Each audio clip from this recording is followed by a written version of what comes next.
everyone, Pallytime here with TGN.TV. Hope you are all having a fantastic day today. In today's video, I'm going to be showing you guys how to unlock the White Mage Advanced job. We find ourselves on my level 30 Conjurer accepting a quest from the Conjurer Guildmaster. This is after you have already completed the level 30 Conjurer quest. If you're having any issues with that, I did a video not very long ago that will help you complete that quest. But in order to be eligible to unlock White Mage, not only do you need Conjurer at level 30, but also Arcanist at level 15. After some dialogue, you will teleport yourself to the Central Shroud, find your quest givers along this little river here. Don't worry, it's very clearly indicated. And then after a small cutscene, the fight will commence. You will be presented with 4 mobs in front of you. Your main target is the giant scorpion.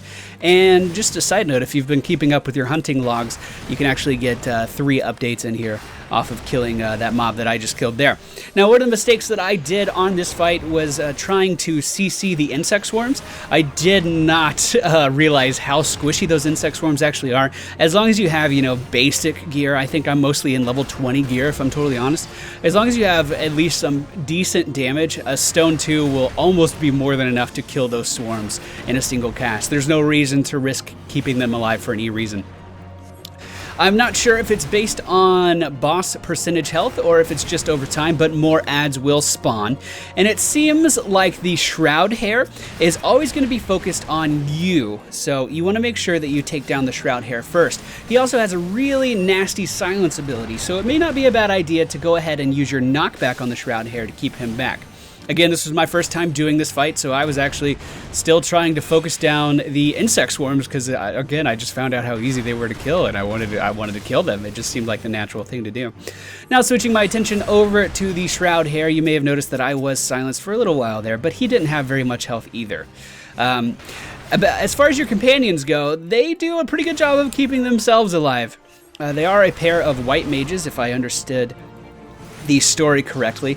And they're using things like Stone Skin and Protect and Cure 2s and all that kind of stuff to keep themselves alive, maybe even some regens, I don't really know. But eventually, they did lose aggro on the giant scorpion here, and his attacks were pretty easy to avoid. They were simply a targeted line, basically, directly in front of him. Now, it was a large area, but it was only in a straight line. You didn't have to do very much moving at all in order to get out of it. A simple strafe would be more than adequate. At this point, I probably could have just focused the scorpion down, but I was still going with the ads because typically in these duties and these events, keeping the ads under control is usually the most important part. But as far as things go, this was pretty easy. Not too much trouble here. As you can see, he is pretty damage resistant. I actually think your companions in this fight are going to be doing a little bit more damage. But after that third wave of ads, there's not going to be any more, and you are free to just sit here and DPS the boss down. After the duty is complete, that is fun to say. After the duty is complete, you will be presented with another cutscene where you actually are presented with the crystal that you're going to be equipping in order to become a white mage later on. I thought that was kind of cool. It just kind of showed it flying into your hands. Then again, if you already have it in your hands, why did you have to finish the quest in order to become a white mage? I don't know. That's not the point. Make your way to the Southern Shroud, I believe, is the next place that you have to go. Turn in your quest complete, and you will be presented with the congratulatory "You unlocked a job, you are so awesome" text on your screen. Oh, I worked really, really hard to get White Mage unlocked as fast as I could, and I don't regret that at all. I'm having a lot of fun in this game. I hope you guys enjoyed today's video. If you did, please be sure to hit the thumbs up button below. Leave me a comment down below as well, and if you're new to this channel, I encourage you to subscribe. Now go ahead and equip that White Mage crystal and be proud.